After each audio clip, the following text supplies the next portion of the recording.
За сайн байцгаана уу? Сайхан мэл байна. Өнөөдөр математикийн 14 дугаар хичээл функцийн шинжилгээ гэдэг сэдвээр үзэх нэ. За функцийн шинжилгээ гэдэг хичээл юу хамаарсан байх? Агуулгын талаар үзье. За функцийн шинжилгээх ерөнхий дараалал гэж байдаг. Энэхүү дарааллын дагуу бид нэг бүрчлэн дарааллыг алгасахгүйгээр хийсний дараа бид функцийг бүрэн шинжилж байна гэж ойлгож байна. Тэгэхээр эдгээр 10 дараалал байна. Эхнээс нь ярил функцийн тодорхойлох мужийг олох. За бодлого эхлэх болгонд би бодлого олох болгонд тодорхойлох мужийг заавал олоорой гэж дурддаг. Тэгэхээр хамгийн ихний үйлдэл маань бидний тодорхойлох мужийг олох гэдэг шинжилгээ. Дараа нь утгын мужийг олох. Гурав дахь нь тэгш сондгоо. Тэгш сондгоо болон үндсэн үеийг шинжлэх. За тэгш функц үү, сондгоо функц үү, ямар үетэй функц үү гэдэг талаар шинжлэх шинжилгээ нь гуравт орж ийн. Дөрөвт нь экстрем цэгийг олох. Экстрем цэг гэхээр монголоор бол сэжигтэй цэг гэдэг баха. Сэжигтэй цэг гэж ойлгож байна. Тухайн цэгүүд маань тухайн хэсгийнхаа хамгийн их хамгийн бага гэсэн утгуудыг агуулж идэг. Графикийн хувьд бол оройн цэгүүд байдаг гэж ойлгож байна. Тэр цэгийг олдог. Дараа нь өсөх буурах завсрыг олох. За экстрем цэгийг олсон юм чи бид нар бол экстрем цэгийнхаа үрээд ачаад экстрем цэгийг ашиглан өсөх буурах завсрыг бол маш амархнаар олж болно. Үүний дараа функцийн хамгийн их бол хамгийн бага утгыг олно. За экстрем цэгийг олсон юм чи бид нар бол хамгийн их бол хамгийн бага утгыг ашиглан бас олдог. Энийг бол хичээл дээр бид нар одоо үзнэ. За 14 дугаар хичээл болохоор эхний 6 зүйлийг багтаагаад эхний 6 саний дурдсан 6-ыг багтаасан хичээлүүд байх болно. Харин 15 дугаар хичээл буюу дараагийн хичээлд маань дараачийн 4 буюу функцийн x, y тэнхлэгтэй огтлцох цэгийг олох, функцийн асимптотыг олох, хотгор өдрийг шинжлэх, график байгуулах гэсэн 4 зүйлийг 15 дахь хичээлээр бид нар дэлгэрэнгүй үзэх болно. За тэгвэл эхний 6 хичээлээ одоо үзье. Хамгийн ихнийх нь тодорхойлох мужийг олох. За функцийн тодорхойлох муж гэж юу вэ? Гэтэ бид нар бүгд мэдж байгаа. Бодлого олох болгондоо дурддаг. Тэгэхээр эдгээр одоо дүрмийг болоод томьёог ашиглан бид нар ийм үед үргэлж ийм тодорхойлох муж тооцох ёстой гэдэг зүйлийг ярина. Цээжлэх ёстой. За y тэнцүү f(x) гэсэн функцийг хувадаг g(x) гэсэн функц байлаа. Ийм үед g(x) нь тэгтээ тэнцэхгүй гэсэн тодорхойлох мужийг тооцдог. За энэ юу вэ гэхээр өөрөөр хэлбэл хүртүр хуваар гэж хоёр бутраад байгаа. Хуваарьтайгаа тоо тэгтээ тэнцдэггүй гэдэг зүйлийг би та бүхэн өмнөх хичээлүүд дээр байнга сонсдог байсан. Тэгэхээр хуваарьтайгаа тоо тэгтээ тэнцэхгүй гэдэг тодорхойлох муж нь энэ болж таарч байна. Томьёогоор бичвэл ер нь бол иймэрхүү томьёотой байна гэсэн. За 20 дугаар тодорхойлох муж n язгуурдаар f(x) гэсэн функц байвал n язгуур нь тэгш үед f(x) гэсэн функц нь тэгээс их бүү тэнцвэ. За өөрөөр хэлбэл жишээгээр тайлбарлая. Тэгш язгуурдаар байгаа тоо үргэлж тэгээс их бүү тэнцвэ байна гэж өгүүлбэрээр хэлж болно. Тэгэхээр язгуурдаар x байлаа гэхэд x-ийг тэгээс их бүү тэнцвэ гэж тайлбарладагтай адилхан маш энгийн тодорхойлох муж байх нэ. За дараачих нь арксинус f(x) гэсэн функц.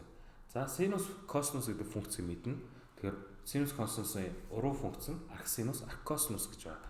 Тэгэхээр арксинус дотор байгаа f(x) гэсэн функцийн тодорхойлох муж нь f(x) нь хасах нэгээс нэгийн оронд ийм хоёрыг зард энэ хоёрын холд байна гэж тодорхойлох муж тооцдог. Дараачих нь арккосинус мөн адилхан хасах нэгээс нэгийн оронд f(x) гэсэн функц байна гэж үзэж байгаа. За одоо логарифмтай үед яах вэ? Логарифмын суурь нь f(x) гэсэн функц. Суурь гэхээр доороо тоглолдог. Логарифм дотор байгаа гэхээр qx гэсэн функц байлаа. Ийм үед ямар тодорхойлох муж бичих вэ гэхээр f(x) гэсэн функц буюу логарифмын суурь нь нэгтэй тэнцэхгүй бөгөөд тгээс их гэж бичдэг. Тэгэхээр f(x) нь нэгтэй тэнцэхгүй, f(x) тгээс их гэж бичиж байна. За нөгөө талаас логарифм дотор байгаа тоо буюу qx гэсэн функц маань тгээс их, эрс их гэж тодорхойлох муж чинь. Тэгэхээр логарифмтай бодлого ахлахад доороо иж энэ гурван тодорхойлох мужийг заавал зайлшгүй бичих шаардлагатай гэж ойлгож байна. За хамгийн сүүлийнх маань илтгэгч зэрэгтэй үед. За f(x) гэсэн функцийг qx гэсэн зэрэг байлаа гэхэд f(x) гэсэн функц маань нэгтэй тэнцэхгүй, f(x) гэсэн функц маань тгээс их гэсэн тодорхойлох мужийг заавал тооцох ёстой гэдэг байх нэ. Тийм байна. За эдгээр нийт 6хан тодорхойлох мужийг ер нь бол ерөнхий байдлаар бид нэр тооцдог тодорхойлох мужтай. Тэгээд бодлого болгон дээр өөр хэлбэрээр өөр дүрсээр харагддаг боловч ер нь нааталтаа цааталтаа нийт ийм 6 юм л байдаг гэж ойлгож байна. За энэ 6 зүйлийг цээжлэх хэвээр бид нэр одоо жишээ болготой бодъё.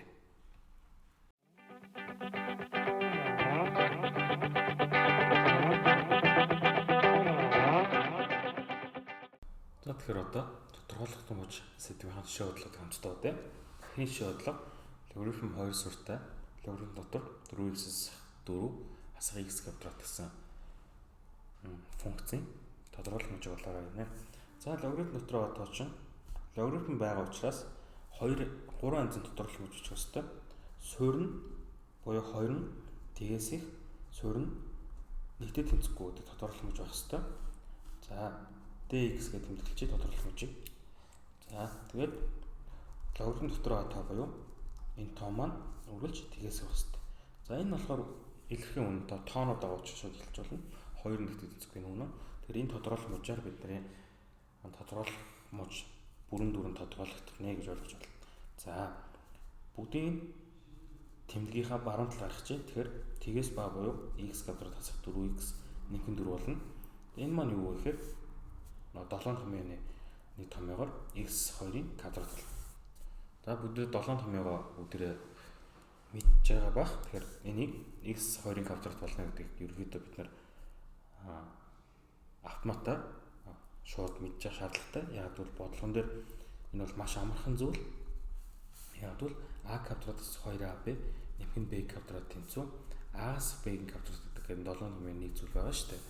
Тэгэхээр энийг ашиглаад гарахаар ингэж орно. Эсвэл өргөжтөн бодлон задлал x квадрат хасах 2x хасах 2x нэмэх 4. За хасах 4x-ийг хасах 2x хасах 2x-ийг задлалчлаа. Тэгэхээр өөрчлөлт гарахгүй тийм. Тэгэхээр энэ хоёрыг бүлэглээд энэ хоёрыг бүлгэлчдгүүл x-ийг алтнаас гараа x 2 хасах 2-ыг алтнаас гаргахаар x 2 гарна. Хоёуланд нь x 2 байхаар x 2-ыг алтнаас гарвал алтан дотор x 2 болно. Тэр энэ маань юу гэхээр x 2-ын квадрат болно. За бид нар ийм хоёр янзаар өргөжтөн болгон задлаж болж байна. Нэг нь энэ томьёог ашиглана, нөгөөх нь ингэж задлаж. За тэгвэл x 2-ын квадрат маань тгээс бага гэж гаргалаа тийм. Тэгэхээр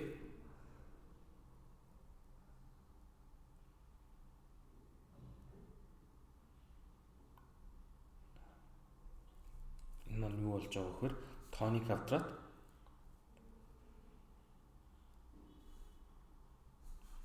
үргэлж тгээс их бүү тэнцүү байдаг. Тэснэ тгээс их бүү тэнцүү байдаг том маань үргэлж тгээс бага гэж гарчлаа. Ийм учраас зөрчилд хүрэх буюу шийдвүү гэж гарч ирж байна. За тэгэхээр тодорхойлох мужиосоор бодвол бидний энэхүү бодлого маань x утга маань хаач биелэхгүй буюу зөрчилд хүрээд шийдвүү гэж гарч байна. Тэгэхээр dx маань энэ буюу энэхүү бодлого маань ямар ч шийдвүү болж гарч ирэх нэ. За авчлаарай. За 2 дугаар жишээ бодлого. Y тэнцүү 1-ийг баг x кубыг кубээс хасах x гэсэн функцийн тодорхойлох мужийг олъё. За тэгвэл тодорхойлох мужийг юу байна? Хүрт төрийг хуваадаг нь хуваар гэдэг зүйл байгаа тийм. Тэгэхээр хуваарт байгаа тоо буюу энэ тоо маань тэгтэй тэнцэхгүй гэдэг тодорхойлох мужийг заавал тооцох ёстой. Тодорхойлох мужийг dx гэж тэмдэглэвэл x кубээс хасах x маань тэнцэхгүй тэг гэж. За хаалтнаас x-ийг гарвал x квадрат хасах 1 энийг x хасах 1 x нэмэх 1 гэж задлж болно. Тэнцэхгүй тэг гэж гарч ирнэ тийм. За тэгвэл x тэнцэхгүй тэг x хасах 1 тэнцэхгүй тэг x нэмэх 1 тэнцэхгүй тэг гэдэг 3 зүйл гарч ирнэ. Энэ маань бидний тодорхойлох муж болох нэ. За үүнээс x нэгтэй тэнцэхгүй x хасах нэгтэй тэнцэхгүй гэж гарч ирж байгаа. Энэ тэгтэй тэнцэхгүй гэж гарч байгаа. Тэгэхээр бидний цаар юу гэхээр x хараалагдана. Хасах хязгааруугээс хасах 1 хасах 1-ээс хасах 1 гэж орж байгаа. Нэгдэл хасах 1-ээс тэг нэгдэл тэгээс 1 нэгдэл 1-ээс нэмэх хязгааргүй гэж гарч ирнэ. За эцсийн шийдвэрийг бид нар яаж бичиж байгаа та бүхэн ойлгох гэж магадгүй. Тэгэхээр дэлгэрэнгүй тайлбарлая. Тоон шулуун байгаа тийм. Тоон шулуун дээр хасах 1 0 1 гэсэн утгуудыг бид нар авч болохгүй нэ. Эднээс бус бүх утгыг авч бодлохоор ийм дөрвөн мууж байгаа. Эхний мууж нь хасах хязгааруугаас хасах 1 гэдэг мууж. За нэгдэл тэмдэг нэг тий. Тэгээд дараагийн мууч маань ясах нэгээс 0 энэ мууч байгаа тий. Ясах нэгээс 0. Хаалтан бүгдээр гадагш харж байгаа. За 3 дугаар мууч маань 0-оос 1 энэ мууч. Тэгээд нэгдэлтэй байгаа. Дахиад нэгдэлтэй нэгээс 1 үзүүлэн 4 дугаар мууч. Тэгэхээр бидний эцсийн хариу энэ мууч тарж байна. За.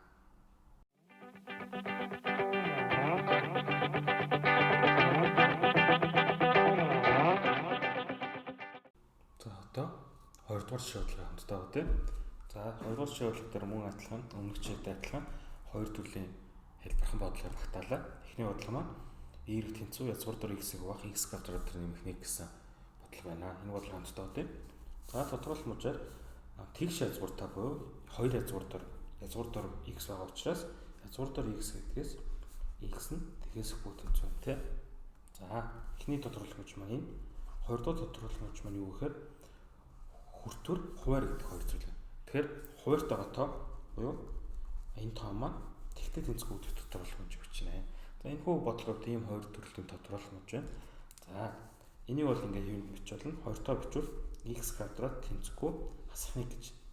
За энэ бодлогыг тооны квадрат үргэлж эерэг тоо байх буюу хасах 1-тэй тэнцгүй үнэн юм чинь шууд орхичлно. Тэр бидний бодлогын тодорхойлох муж зөвхөн энэ шийд буюу зурвал тгээс их бөгөөд ингээд тэнцүү.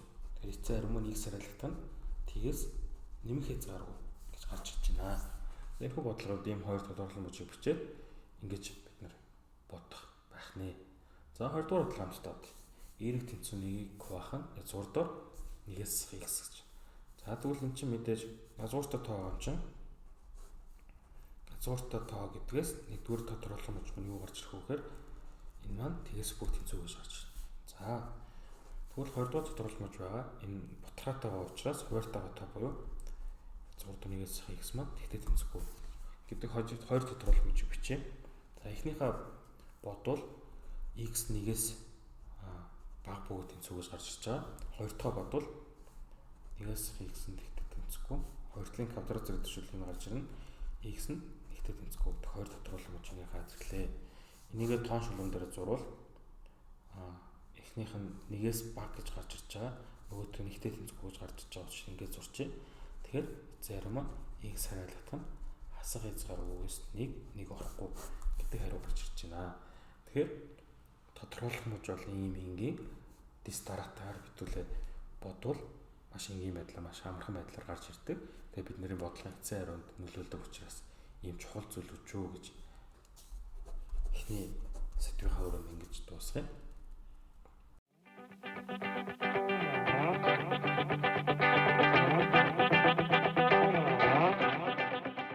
За 3 дугаар жишээ бодлого энэхүү функцийн тодорхойлох мужийг болъё. За энэхүү функц маань маш гоё функц шиг харагдахгүй. Зөвхөн үүсгэх байдал нь x-ийг хуваах 2 гэсэн зүйл байна. Зэрэгнэх чинь хасах 2-1 гэсэн зэрэгтэй байгаа учраас их төвөгтэй юм шиг санагдчих. Гэхдээ бид нар тодорхойлох мужийг бол олгосон байгаа болохоор заавал шаардлагатай. За ирэх болохоор. За f(x) гэсэн функц тэнцүү 13-аас x-ийг хуваах 2 хасах 2-1 гэсэн үг тийм. За энэ байсныг яг хасах зэргийг гаргуул зэргийн чанар 9-ороо 13-аас x-ийг хуваах 2-ыг хаалт дотор нэмэндээ 2-1 гэсэн үг. За үүнийг дахин янзлуул 2-1 зэрэг гэдэг маань язгуурдор гэсэн утгатай тэнцүү. Тийм учраас бидний энэ сонио харагдсан функц маань ерөнхийдөө ийм хэлбэртэй функц байсан болж таарч байна. За энэ функцийг бид нэр тодорхойлох мужийг олъё. Тодорхойлох мужийг dx-ээр тэмдэглэж гэж хэлсэн тийм. За тэгэхээр хүртвэр хуваар. Тэгэхээр хуваартай тоо үргэлж тэгтээ тэнцэхгүй гэдэг тодорхойлох муж. Эхний тодорхойлох муж маань ийм байна. За хоёрдугаар тодорхойлох муж маань язгуур дотор буюу тэгш язгууртай байгаа учраас язгуурдор 13-аас үүнээс юу гарч ирэх вэ гэхээр язгуур дотор байгаа тоо тгээс их бөгөөд тэнцүү байна гэдэг зүйл гарч ирнэ. Тэгэхэд энэ хоёрын огтлол маань бидний энэхүү бодлогын тодорхойлох муж болж таарна. За тэгвэл үүнээс бодвол 13-аас x хуваах нь 2 тэнцэхгүй тэг гэж гарч ирнэ. Хоёр талын квадрат зэрэг төшлөөр язгуур нь устай юм гарч ирнэ шүү дээ. Тэгэхээр 13 тэнцэхгүй x шигээ оруулж байгаа x хуваах 2 гэдгээс x нь тэнцэхгүй 26 гэж байна. 2-ыг иш оруулчих 26. X тэнцэхгүй 26 гэдэг тодорхойлох мөч ихнээс гарч ирж байна. Хоёрдугаас маань юу гэхээр 13-аас x-ийн 2-ыг тэгэхээр x нь 26-аас бага гэдэг гарч ирж байна. За тэгвэл тоон шулуун дээр зурвал 26-аас бага гэж гарч ирж байгаа. Энэ маань гарч ирж байгаа. Хоёр дахь маань тэнцэхгүй гэж гарч ирж байгаа. Тэгвэл бидний тодорхойлох мөч нь x хариулт нь хасах хязгаараас 26 буюу энэ хариу гарч ирж байна. Тэгэхээр маш энгийн байгаас.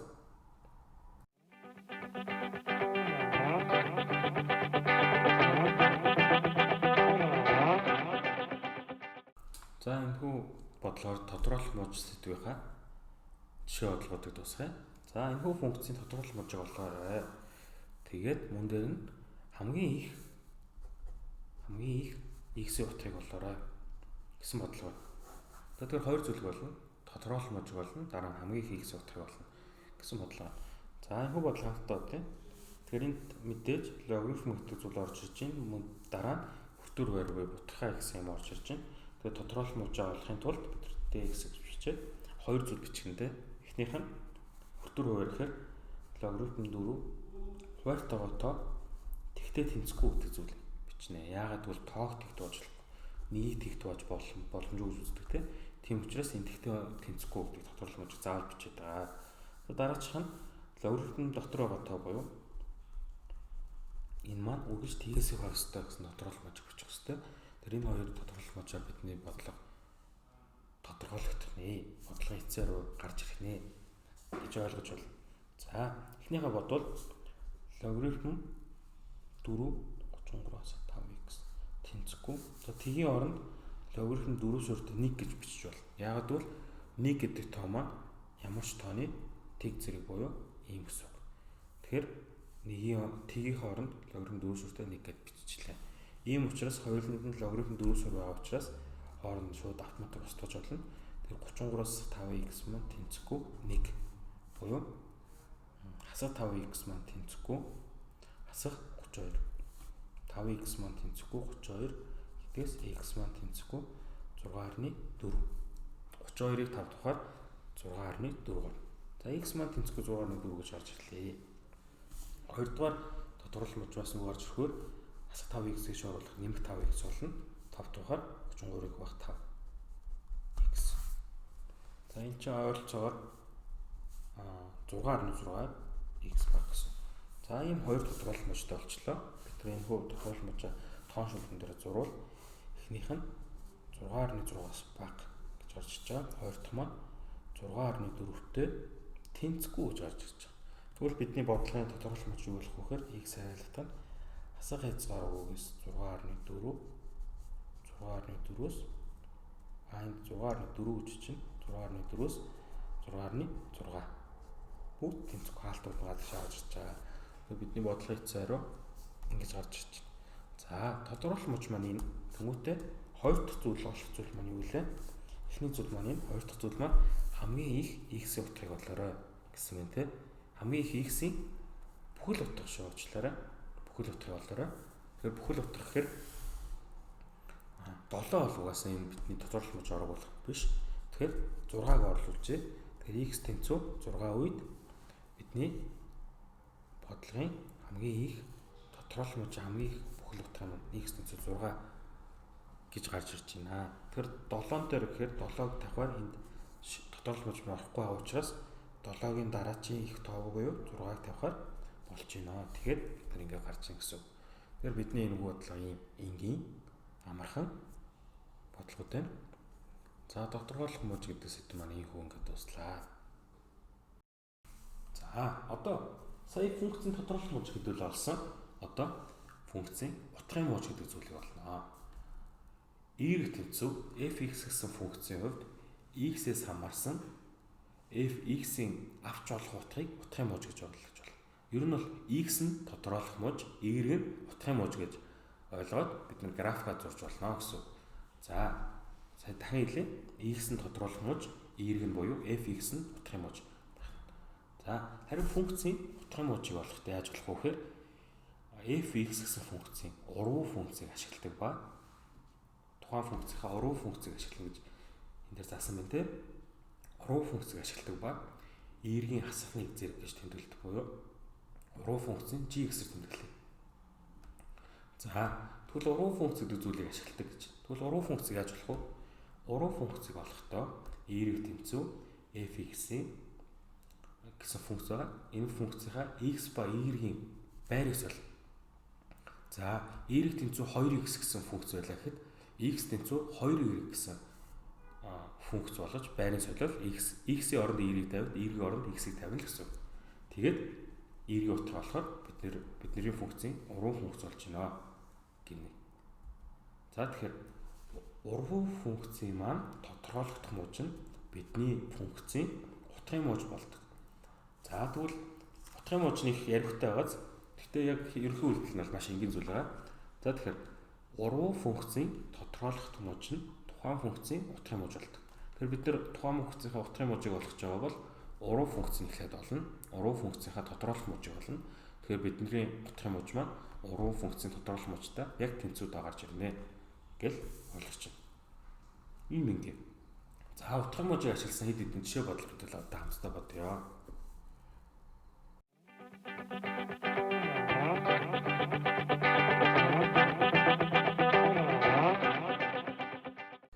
За одоо бүгдээрээ утгын мууч сэдвийн жишээ бодлогод хамтдаа бодцгоё.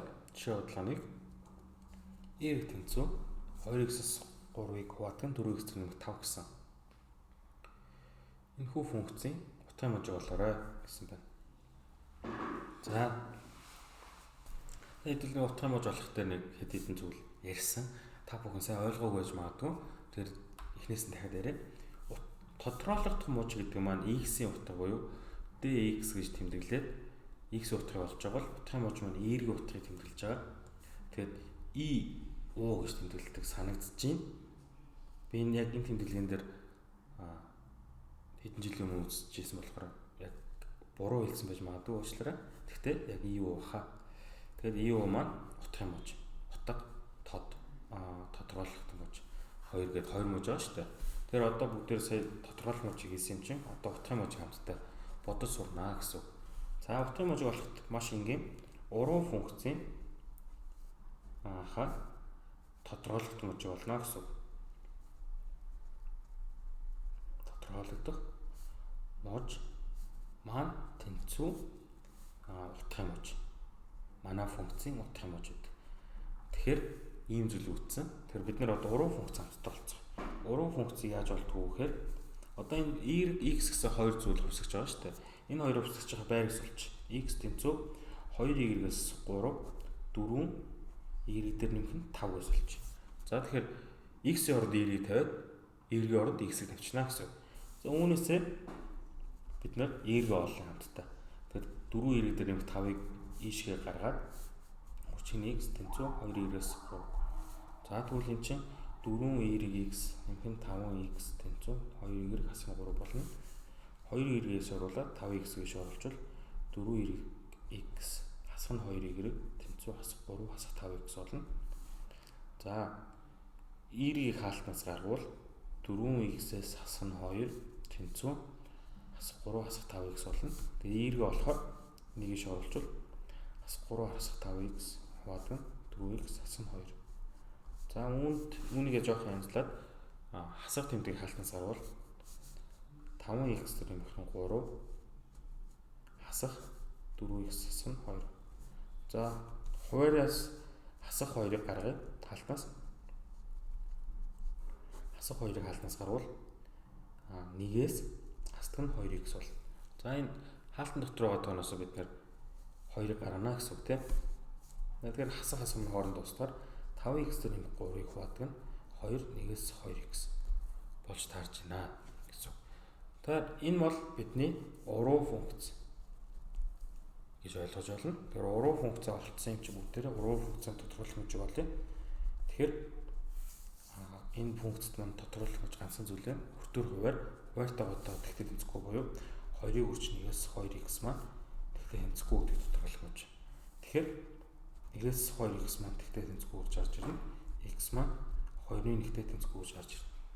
За x маань 2-ын нэгтэй тэнцэхгүй гэдэг маань уруу функцийн маань тодорхойлох мужиг буюу бидний утгын мужийн хувьд эргээр эрг нь 2-той тэнцэхгүй гэж гарч ирнэ. Тэгэхээр эрийг хараалгадах нь хасаа хязгааргүйгээс 2-1 орохгүй 2-1-ээс нэмэх хязгааргүй гэд бидний тодорхой утгын мож гарч ирж байна гэж ойлгож байна. За тэгвэл бидний энэ хүү функц маань 2-1-тэй тэнцүү утгыг л авахгүй бус бүх утгыг авч болох нэ гэсэн үг.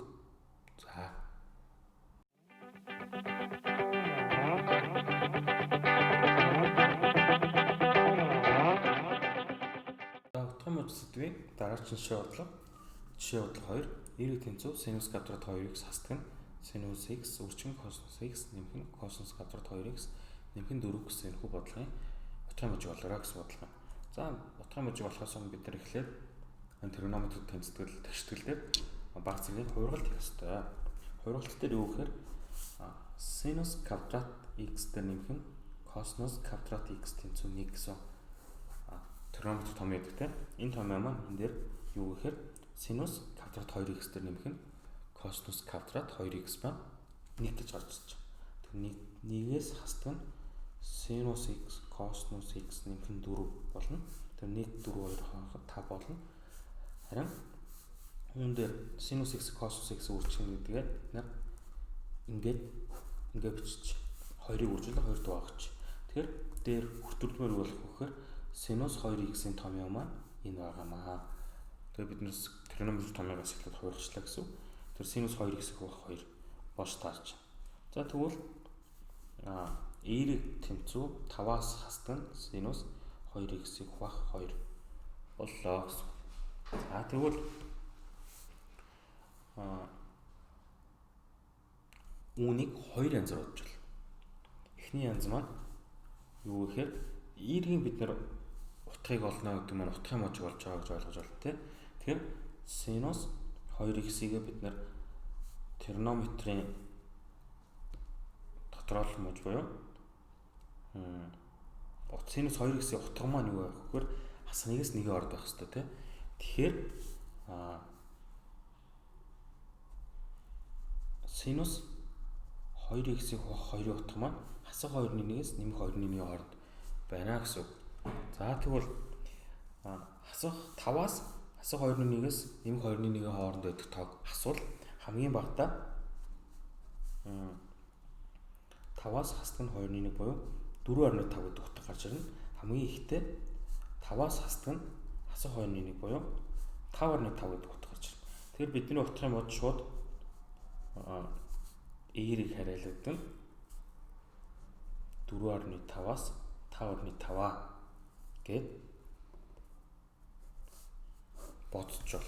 За тэгэхээр шууд синус 2x-ийн утгаа бид нар тригонометрик функцлоор хас 1-ээс 1 хооронд байна гэдэг зүйлийг мэдж байгаа учраас ингээд хамгийн багадаа юм байна, хамгийн ихтэй юм байна гэдэг энэ хоёрын завсраар юм байна гэдгийг шууд хэлчих болж байгаа. Яг тэгвэл ямар нэгэн өөр зүйл ахгүй синус 2x утга маань хас 1 утгыг авч чадна, 1 утгыг авч чадна, энэ хоёрын гол бүх утгыг авч чадна.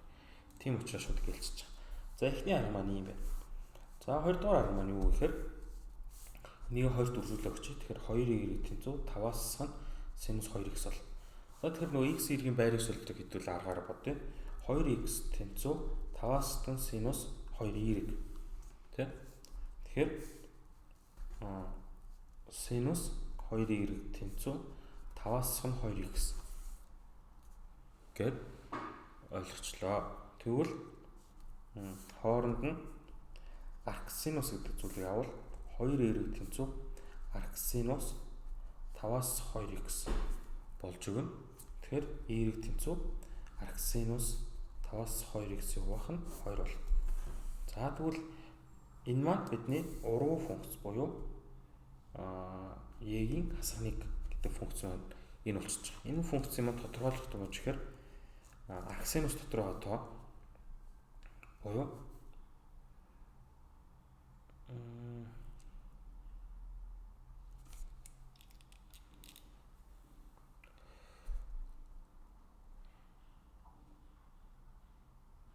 арксинус дотор тоо маань хасах 1-ээс 1-ийн оронд байх ёстой гэсэн тодорхойлох мужийг бид нар заавал хэлэх ёстой. Тэрийн тодорхойлолт мужийг хэлвэл юу болох вэхээр хооронд нь хасах 5-ыг хасаад өгч чинь. Хасах 6-аас хасах 2x 6-ийн хооронд уучлаарай. Хасах 4-ийн хооронд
хэдүүлээ нэг зүйл дээр алдсан байна. За тэгэхээр алдаа шууд хамтдаа авчаа. За тэгэхээр энийг хоёрт үржүүлэхээр бид нар 9-ийг үржүүлсэн. Тэгсэн мөртлөө 5-ыг үржүүлэх байна. Тэнгүүтээ хасах синус 2x гэд 2 үржүүлсэн. Тэгэхээр 5-ыг буюу энэ сул коэффициентээ бид нар ерөөсө 2-оор үржүүлээг мартсан байна. Тийм учраас бидний бодлогын хариу зөрөөд байсан. Би ингэ бодлоод байсан байна. За тэгэхээр 5-ын орд бүгд 10 гэдэг тавьчвал 10 болно. Энд 10 болно. Энд 10 болно. Өөр ялгаа байхгүй. За тэгвэл бүгднгээс нь 10-ыг хасаа те. 10-ыг хасвал энд хасах 11 болно. Одоо дахин бичье. Бүгдээс нь 10-ыг хасвал хасах 11, хасах 2x, хасах 9. Тэгээ бүгдийг хасах 2 дугаачвал юу болох вэ гэхээр энэ бичье. Бидний тэмдэг эсрэгээрээ солигдно. Хасах 11 хасах 2 дугахаар 11 их баг 2 болно. Тэмдэг нь эсрэгээрээ солигдоод хасах 2 хасах 2 дугаар 2 бол. За энэ болж. Тэгэхээр бидний энэ хариу маань юу гэхээр 4.5-аас x 5.5-ын хооронд байна гэдэг зүйлийг хэлчихэж байгаа. Энэ зүйл маань бидний энэ аргаар боцсон хариутай яг тэнцүү гарч байгаа болохоор бидний энэ хоёр арга хоёулаа зөв болж тарж байна. Тэгэхээр би сая алдаа гарлаа. Яагаад алдаа гаргасан гэхээр маш хурдан темптэй анхудаа бодож байгаа болохоор бодлогоо сул коэффициентээ үржүүлэхгүй ийм алдаа гаргасан байна. Та бүхэн иймэрхүү алдаа баг гаргаарай. Бодсон бодлогуудаа ингээд өөрөө жишээрээ гэж хэлмээр байна. Хэрвээ би энэ аргаар бодоагүй байсан бол энэ бодлогоо би буруу утсан үгүй гэдгийг мэдэж чадахгүй. Тийм болохоор энэ удаа ийм алдаа гаргалаа. Энэ алдааг бид нар олж чадлаа. Ийм алдаа гаргасан гэдгийг ойлголоо. Тэгэхээр дандаа бодлого зөв бодно гэж яахгүй. Хэрвээ буруу утсан бол бид нар бодлогоо засах ёстой гэдэг сурамжийг аваад энэ хүч бодлого дуусгая.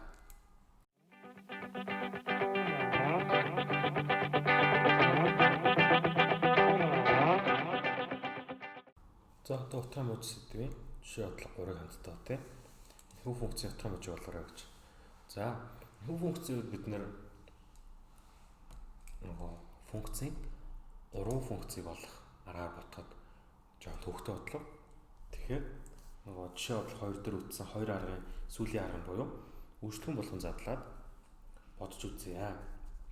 X квадрат 2-ыг үүсгэн 3x баах нь 2 гэд янзлж байна. Тэгэхээр 3x-ийг 2-оор үржүүлээд 2 тугаа өгсөн те. Нэмдэг нь 2-ны 3-ын квадрат. Хасдаг нь 5, хасдаг нь 2-ны 3-ын квадрат. За тэгэхээр энийг үржүүлээд хуваа өгсөн юм ямар ч өөрчлөлт гарахгүй. Энийг нэмээд хасаад өгсөн юм ямар ч өөрчлөлт гарахгүй. Ингээ хуургачлаа. За тэгэхээр энэ юу болох вэ гэхээр x дээр нэмэх нь 2-ны 3-ын квадрат.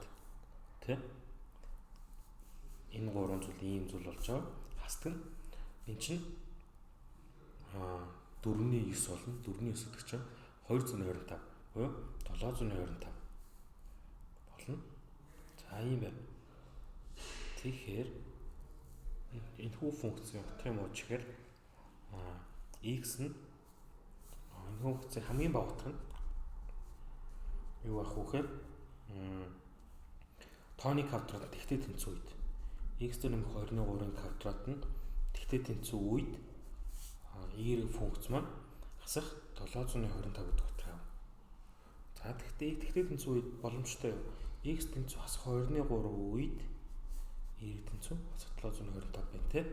За яагаад гэвэл тооны квадрат хамгийн багтаа тэгтээ тэнцүү хамгийн ихтэй дээшээ заргүй. За тэгэхээр хамгийн хутга нь юу гэхээр X нь өсөх тусам энэ хүү функц маань өсөж байгаа функц болохоор хамгийн хутга нь нэмэх заргүй байна гэж тодорхойлчлаа. Хамгийн багтаа нь тэгэхээр энэ хүү функц бодохдоо хасах 725-аас нэмэх хязгааргүй байна гэд энэ бол эерэг утга шүү дээ. Тэмдэглэлээр алдаж байна. Эерэг утга нь хасах 725-аас нэмэх хязгааргүй байна гэж бид нар утгын мужаа ийм аргаар бодож байна. Энэ бол нөгөө квадрат ялгах арга гэж нэрлэгддэг. Тэгэхээр квадратаа ялгаад тухайн квадрат дээр шинжилгээ хийгээд энэ квадратын бол их утга нь бол ингээд дээш нэмэх хязгааргүй байх тодорхой. Хамгийн бага утга нь ийм байна. Энэ хоёрын завсар бүх утгуудыг авч болно гэдгээс гэж бодож байна гэж бас өөр янзаар бид нар утгын мужаа олж болно. Хэрвээ бид нар уран функц ашиглаж бодсон бол энэ бодлого бас жоохон төвөгтэй урт үргэлжлэх байсан.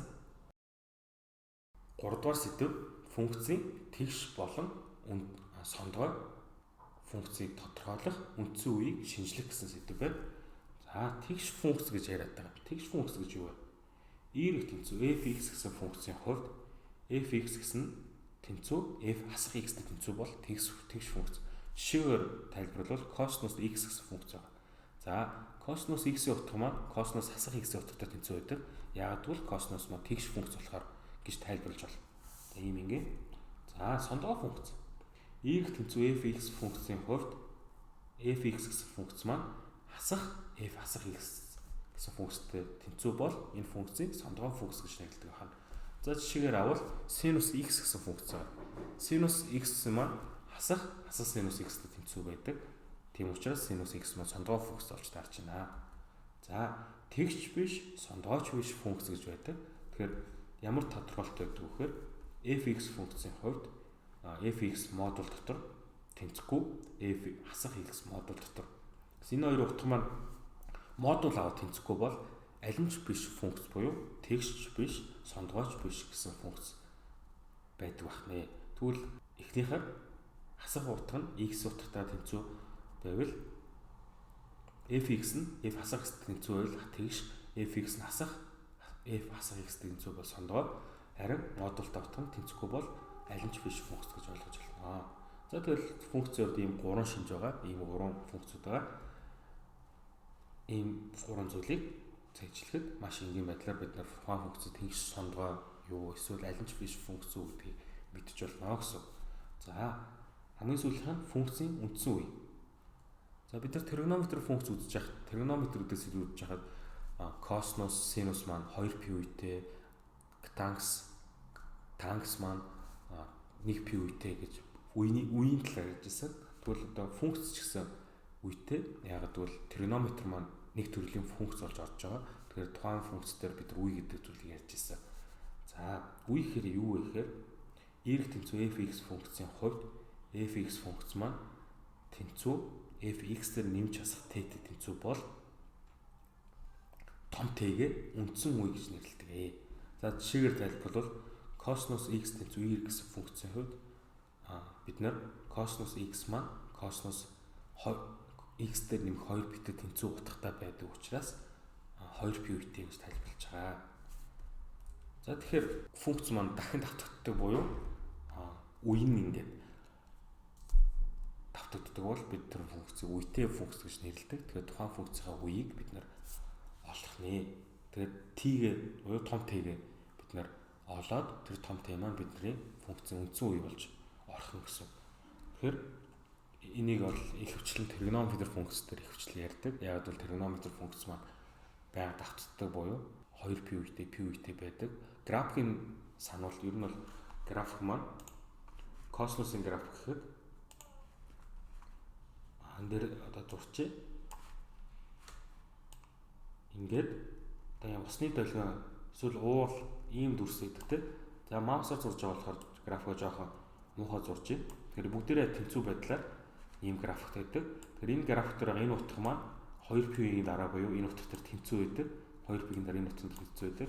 Тэр бид нарыг яг дахин давтагддаг буюу нэг үе гэж тэр зүйлийг яриад байгаа. Тэр зүйлийн маань энэ зүйл болчиход байгаа. Тэгэхээр тригонометри функцтэй хэлхийг хүчлээ ярьдаг. Үеийг олоход бол ийм ингийн амархан байх нэ. За одоо жишээ бодлого хэдүүлээ бодъё.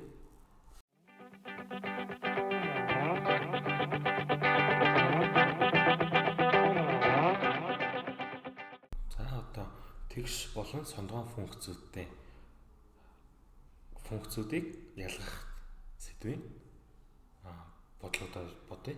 Одоо хэдүүлээ сая хичээл дээр тэгш болон сондгоо эсвэл тэгсч биш, сондгооч биш буюу аль нь ч биш гэдэг гурван төрлийн функцийн загварын талаар үзсэн. Тэгэхээр эдгээр одоо 5 ширхэг функцийг энэ гурван төрлийн алинд нь багтах вэ гэдэг хамтдаа бодцгоё. Эхний төрөл эерэг тэнцүү x квадрат нэмэх 3-ыг нэмэх нь косинус 3x гэсэн функц байна.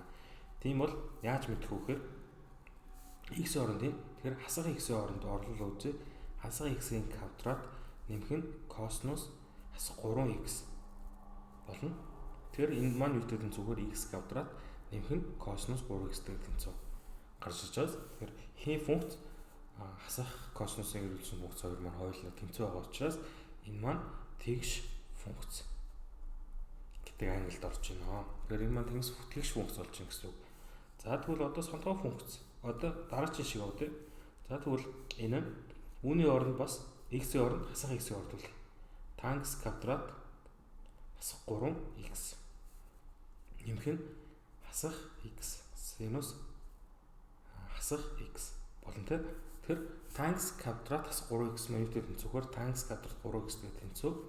За синус хасах x утга маань хасах тэмдгэн шууд синус маань сондгоон функц учраас угшаа гарч ирэхээр нэмэх x-ийг үржих нь синус x болж байгаа. За үүн дээр та бүхэн дахиад юм олж ирнэ. Тодорхойлох зүйл гарч ирж байгаа. Синус x маань сондгоо функц учраас хасах тэмдэг маань шууд урагшаа автоматар гарч ирдэг. Автоматар гарч ирэхээр энэ хасах тэмдэг маань хасгаас нэмэх болоод буцаад нэмэх x-ийг үрждэн синус x болж байгаа. Тэгэхээр энэ функц маань энэ функц тэнцүү байгаа учраас мөн адилхан тэгш функц болж байна.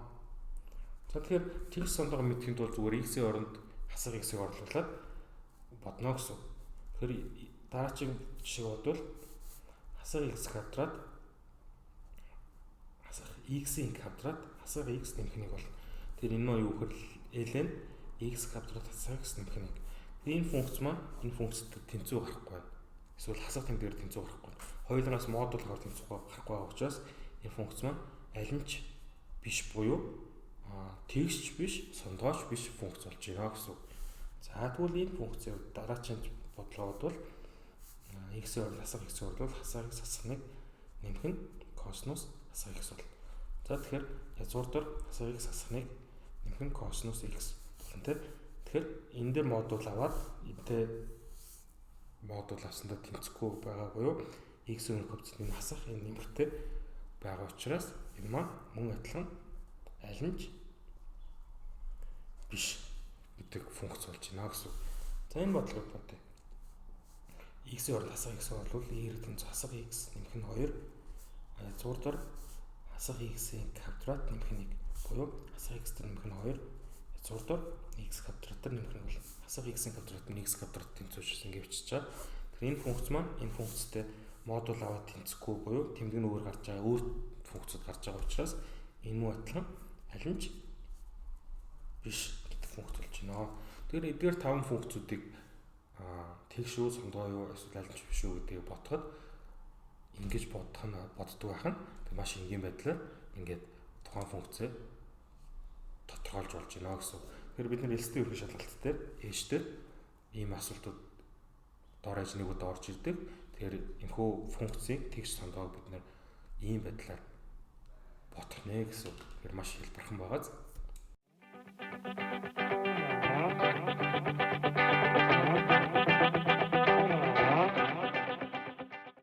За одоо бүгдээрээ функцийн үеийг хэрхэн олдог бодлого хэрхэн олох талаар хамтдаа бодцгоё.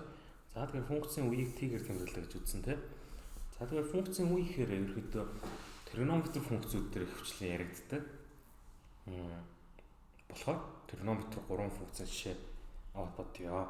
За синус хамгийн ихний жишээ хамтдаа бодцгоё. Синус гэдэг функц бол синус x гэдэг функц бол 2p үетэй гэдэг бүгдээрээ сайн мэднэ тийм. Яагаад гэвэл одоо синусын графикийг хамтдаа зурвал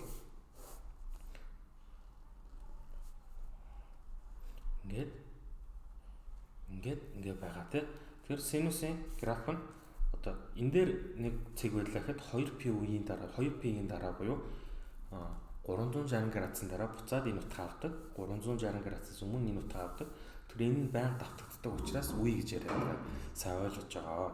Тийм учраас одоо синусын график 2p үетэй гэж боддог тийм. За тийм байна. Тэнгүүд функцийн синусын функц дотор байгаа энэ тогтмол тоо бол үед ямар ч нөлөө үзүүлдэг. Зөвхөн x-ийн өмнөх коэффициент нь үед нөлөө үзүүлдэг. За тэгэхээр синус x гэдэг функц 2p үетэй юм чинь синус 7.4x асгын 2-ыг ямар үетэй гэдэг хамтдаа бодвол 2p-г хуваадаг нь 7.4 гэдэг. За x-ийн өмнөх коэффициентыг бүгдээрээ хамтдаа синус x-ийн үе туваа өгч синус x-ийн 2p үеийг хуваадаг нь өмнөх коэффициент гэсэн. За тэгэхээр 2p үржих нь 4-ний 7 болно.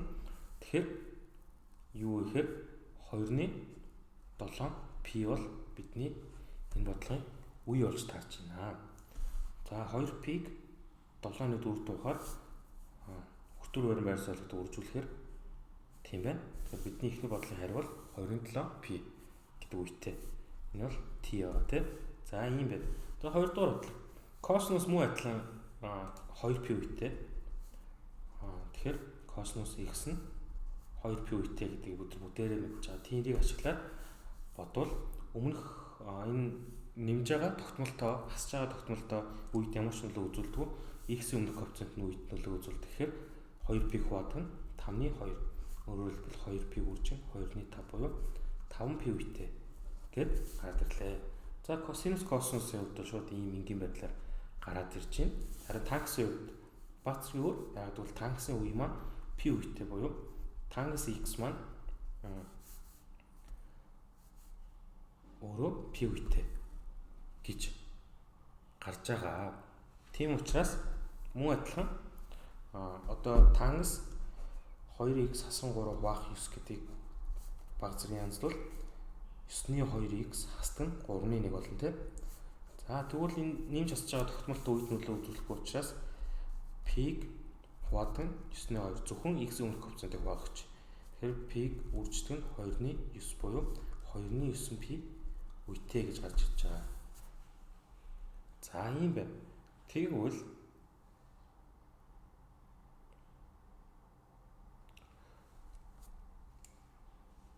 ийм 3 жишээ бодлоо. Тэгэхээр синус, косинус, тангсын үеүүдийг ийм байдлаар ингэж болдог байх нэ.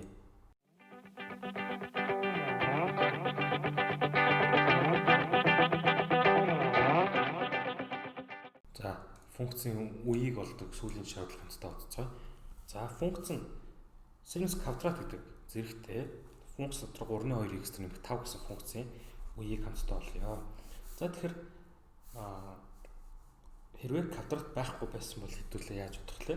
Зөвхөн энэ функц байсан бол бид нар бодохтой маш энгийн нэмж хасж байгаа тогтмол тоонууд үед нөлөөлөхгүй зөвхөн x өмнөх коэффициент үед нөлөөлөх учраас 2p хуваадаг нь 2-ны 3-ны 2. За тэгэхээр 2p чинь синус үе болохоор 2p 3-аар дуучаа. Тэгэхээр 2p үржих нь 2-ны 3 буюу 3p гэж гарч ирж байгаа. За тэгвэл синус квадрат 3-ны 2x нэмэх нь 5 гэдэг юм маань юу болох вэ гэхээр 3p-г хуваах 2 бол. Тэгээ энэ бол бидний бодлогын үе болж байна. За яагаад ингэж гарч байгаа? Тэгэхээр энэ функцийн минь 3p-г ойлгож байгаа. Тэгэхээр 3p үетэй функцийн квадрат нь гэхээр энэ зэргийг шууд хуваахаар оруулаад өгдөг.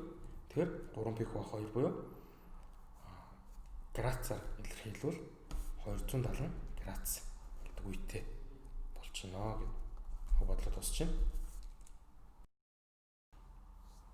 Дөрөвдүгээр сэдв функцийн экстремум цэгийг олох.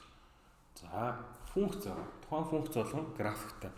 За энэ дэр бол ямар функц мэддэг хүний функцийн график зурсан байна. Энэ хүү цэнхрээ тэмдэглээд. За үүн дээр яаж юм вэхээр цэнхрээ тэмдэглэсэн үед байгаа. За энэ бол эхний хэсэгт бол парабол явуулаа. C хүртэл парабол явуулаа. Буцаад парабол маань дээшээ өгслөө гэдэг зүйлийг харж байгаа.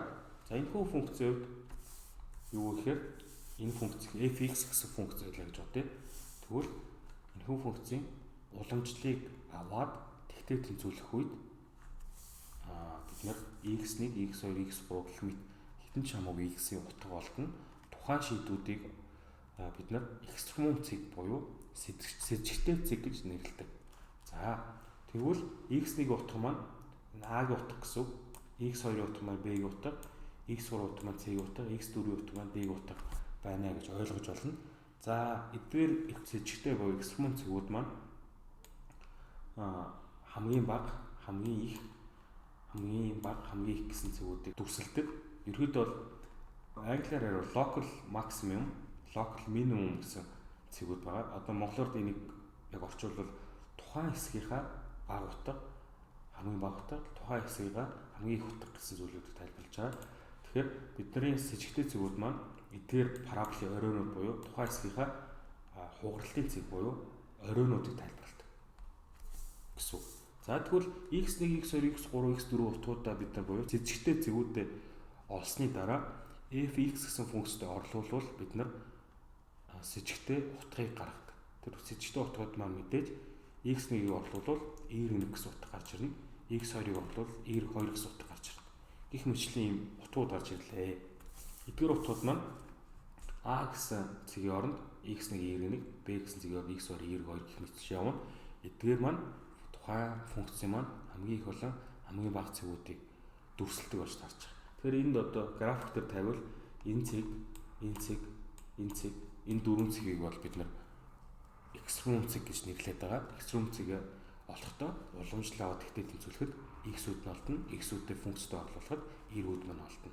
Тэгэхээр бид нар ингээд экстремум цэгүүдээ ингэж олдог байна. Тэгэд эдгээр экстремум цэгүүдийг ашиглан дараагийн зүйлүүдэд бодноо. За экстремум цэг дээр ийм байна.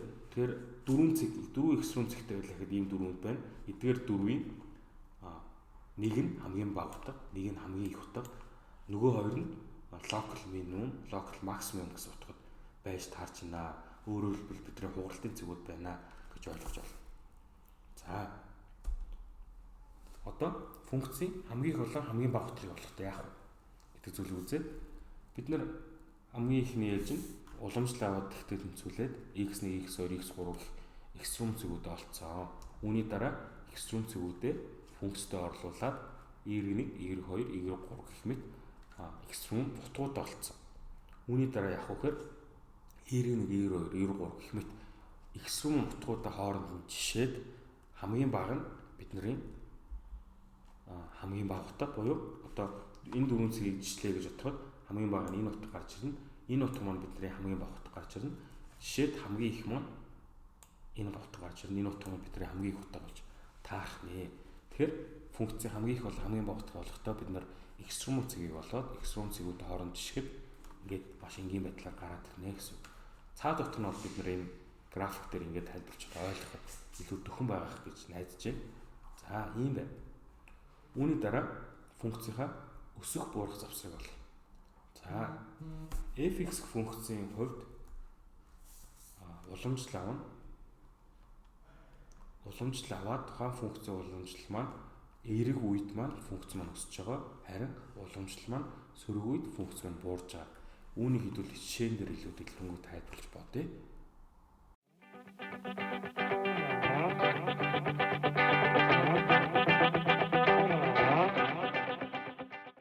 За тэгэхээр одоо экстрем цэг гэдэг сэдвийнхаа жишээ бодлоод хамт тооцоолъё. Жишээ бодлооныг энэхүү функцийн экстрем цэгийг олоорой гэсэн бодлого байлаа гэж бодвол бүгд олцгоё. Экстрем цэг гэдэг чинь функцээс уламжлах юм тийм. За тэгэхээр энэхүү функцээс уламжлахаар 2-ыг хүртэн 3-ыг хүрчгэн x квадрат болно. За x кубаас уламжлахаар ийм болно. Хасна 6-ыг хүрчгэн 1. нэмэх нь тэг бол. За энэ яагаад ингэж байгаа вэ гэхээр x кубоос уламжлахаар зэргийн доошоо бууж ирлээ. Тэгэхээр зэргээс нэг нь баг хасагдана. Дараа нь хасах 6 үржих нь x-ийн нэг зэргээс уламжлахаар зэргийн доошоо бууж ирлээ. Зэргийн нэгээр хасагдах хэрэг нэг үлдчихэж байгаа. Тэгэхээр ийм байна. Тогтмол доошоо уламжлахаар тэг гарна. Тэгэхээр 6x квадрат хасах 6. За тэгвэл экстрем зэг чинь уламжлалаад тэгтээ тэнцвэрдэг гэдэг арга байна тийм. Тэгэхээр уламжлалаад тэгтээ тэнцвэрэхээр 6 хаалтан цогцолд x квадрат хасах 1 буюу тэнцвэрдэг болно. X квадрат хасах 1 тэгтээ тэнцвэр буюу x 1-ийг үржих нь x нэмэх 1-ийг тэгтээ тэнцвэр. Үүнээс x насны нэгтэй тэнцвэр, x нь нэмэх нэгтэй тэнцвэр гэдэг хоёр шийд гарч ирж байна. Энэ хоёр маань манай жишээ бодлогын экстрем зэг болж байна гэж ойлгож байна. За тэгвэл x-ийн оронд хасах нэг учраас шууд энэ функцтэй x-ийн хасах нэг орлуулъя. 2-ын үржих хасах 1, хасах нь 6 үржих хасах 1, нэмэх нь 3. За тэгвэл энэ хасах 2 нэмэх 6 гэхээр 4 нийт 7 бол. За 90 тэнцвэр 7 болж. Дараачих нь 1-ийг орлуулах 2-ын үржих 1, хасах 6 үржих 1, нэмэх нь 3.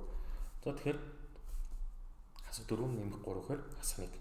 За тэгвэл хамгийн их утга нь 7, хамгийн бага утга нь хасах 1 гарч байна. Яг тэгвэл экстрем зэг нь хоёрхан утга гарч ирж байгаа учраас энд нөгөө local mean, local max гэсэн утгууд байхгүй болж тарж байгаа. Тэгэхээр эдгээр хоёр утга аль нэг нь хамгийн бага утга, аль нэг нь хамгийн их утга болж өгч байгаамаа.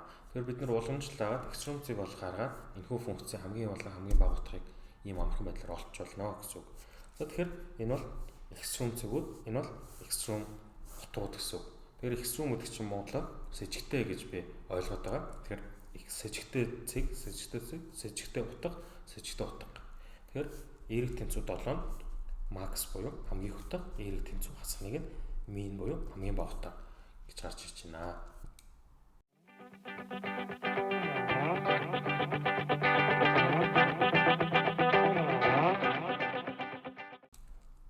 За одоо жишээ бодлого 2 экстрем утга. Экстрем зэг гэдэг сэдвийн жишээ бодлого 2-ыг хамтдаа бодцоо. Энэхүү функцийн экстрем буюу сэжигтэй зэгийг олоорой гэж байна. Тэгвэл энэхүү функцээс уламжлахаас өмнө хэдүүлээ жоох анзлаа.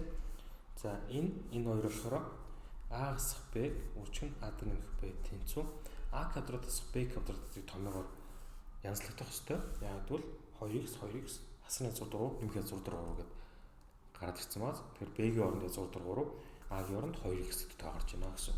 За тэгэхээр 4x квадрат хасах 3 нэмэх нь 3 болж байна.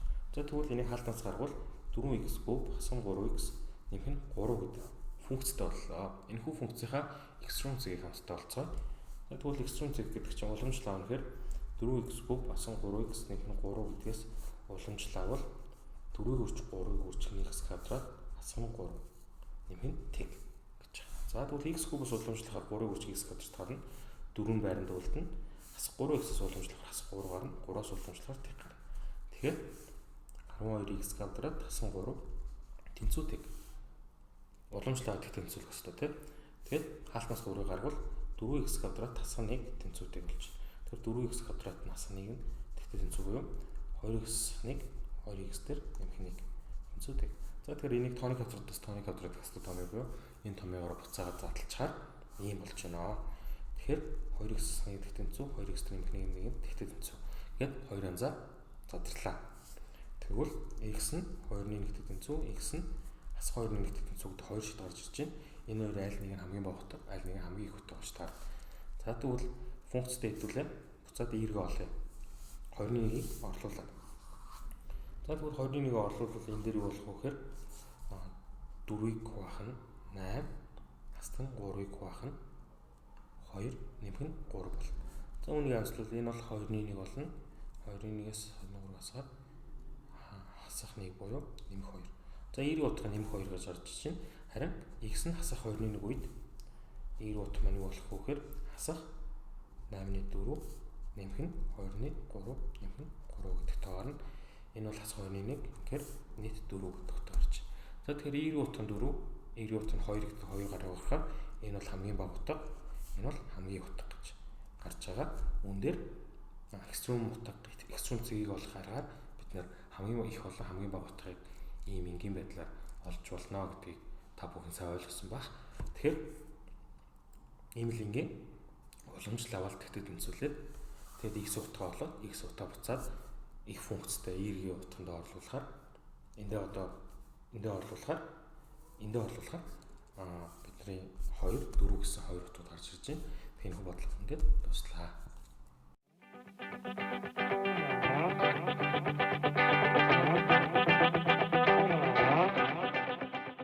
За одоо бүгдээрээ хамгийн сүүлийн сэдэв болох функцийн өсөх буурах завсрын жишээ бодлого хамтдаа утсан. Энэ дээр бол 2 жишээ бодлого багт хангалттай гэж бодож байна. За тэгэхээр эхний жишээ бодлого y тэнцүү 2x зэрэгс 3 гэдэг функцийн өсөх буурах завсрыг хамтдаа олцгоё. За тэгэхээр функц өсөх буурах завсар гэдэг чинь уламжлал авнаа. Тэгэхээр 2-ын x хас 3 гэдгээс уламжлал авахаар 2-ын x ln 2 гэж гарч ирнэ. Уламжлал авдаг томьёогоор хас 3-аас уламжлахаар t гэхээр 2-ын x ln 2. За тэгвэл энэ хүү функц маань ln 2 маань мэдээж эрэг тоо нөгөө талаас 2-ын x зэрэг маань мэдээж эрэг тоо. Энэ хоёрын үржүүр мэдээж эрэг тоо гарах буюу тгээс их тоо гарна. Тэгэхээр эрэг тоо. Тэгэхээр бидний саяны хичээл дээр үзснээрсөө эрэг гарахаар өсдөг функц буюу үргэлж өсдөг функц болж таарч байна. Үргэлж өсдөг функц буюу x хариалгах нь хасах хэд зоргоос нэмэх хэд зоргоо завсар дандаа эрэг байдаг өсдөг функц гээд болчлоо. Тэгэхээр энэ хүү функцийн график бол үргэлж дээшгээ байна гэж ойлгож байна. За тэгэхээр хоёрдугаар жишээ бодлогыг бодвол та бүхэнд илүү ойлгомжтой болж магадгүй. За энэ хүү жишээ бодлогон дээр бүгдээ уламжлал авал 4x куб хасах 4x нэмэх нь t болно. За x-ийн 4 зэрэгс уламжлахаар 4x куб болно. Эцээс уламжлахаар хасах 4x болно. 6-аас уламжлахаар t болно. Тэгэхээр 4x куб хасах 4x. За тэгвэл хаалтнаас 4x-ийг гаргуул x квадрат хасах 1. 4x хасах 1. За тэгвэл энийг тэгтээ тэнцвүүлээд экструнцыг олдог аргаар хэдүүлээ. Ботхоор тэгштэл болон тэнцэтгэл өчтөр хэдүүлээ нэг ийм тоон шулуун зурж ирсэн те. Тоон шулуун дээр x-ийг тэгтээ тэнцвүүлэн, x-ийн тэгтээ тэнцвүүлэн, x-ийн тэгтээ тэнцвүүлэн гэдэг зүйлүүд бодоод x тэнцвэнийг x тэнцүү хасах 1 гэдэг зүйлүүдийг олж ирсэн. Тэгвэл энэ дээр хасах 1-ийг нэгээ ингээ орлуулад тавьчих. Тэгээд эдгээр утгууд маань бидний экструм буюу сэжигтэй цэгүүд болж байна. Энэ 3 утга маань сэжигтэй цэгүүд. За тэгээд x-ийн өмнөх компонент нэмэх. Тэгэхээр 3 нэмхийн үржүүр гэхээр нэмэх гарна. Нэмэх, хасах. За тэгвэл энэ яг юу гэсэн үг вэ гэхээр энэ завсар дандаа өснө. Энэ завсар дандаа буурна гэдэг ойлголттой болж байна гэсэн. За тэгэхээр x хариалгах нь хасах хязгааргүйгээс хасах 1 нийтэл тгээс 1 гэдэг завсар үргэлж буурна. X хариалгах нь хасах 1-ээс тг 1-ээс нэмэх хязгааргүй гэдэг завсар үргэлж өснө гэдэг зүйлийг бид нэр функцийн шинжилгээнд дээр ингэж хэлж болох нэ. Тэгэхээр бид нар уламжлал аваад тэгтээ тэнцвүүлдэг экстрем цэгээ болдог аргаал ер нь ашиглаад байгаа. Тэгэхээр энэ 3 цэг маань экстрем цэгүүд болж байгаа. За үүн дээр өсөх буурах завсар болцсон. Ер нь бол энэхүү сэдвээр энэ хоёр арга зүйлийг олцоход л ер нь л хангалттай болчлоо гэж болно. Тэгэхээр дараагийн сэдвүүд дээр хэдүүлээд дэлгэрэнгүй байдлаар энтрийг ашиглаад графика зурхаа хэрхэн зурх талаар үзнэ. За тэгэхээр анхаарал хандуулж баярлалаа. За тэгэхээр өнөөдрийн хичээл ингээд дуусж байна. Өнөөдөр функцийн шинжилгээний эхний 6 алхмыг өдөрлөө хамтдаа үзлээ. Эдгээр алхмын дагуу бид нар нэг бүрчлэн бодоход функцээ шинжилгэхэд асуудалгүй бодлогоо зөв бодож чадна гэсэн. За жишээ бодлогод хангалттай хийх бодлоо та бүхэнд ойлгомжтой байсан байх гэж найдаж байна. Дараагийн хичээлүүдэд идэвхтэй оролцоорой гэж хүсье. Баярлалаа.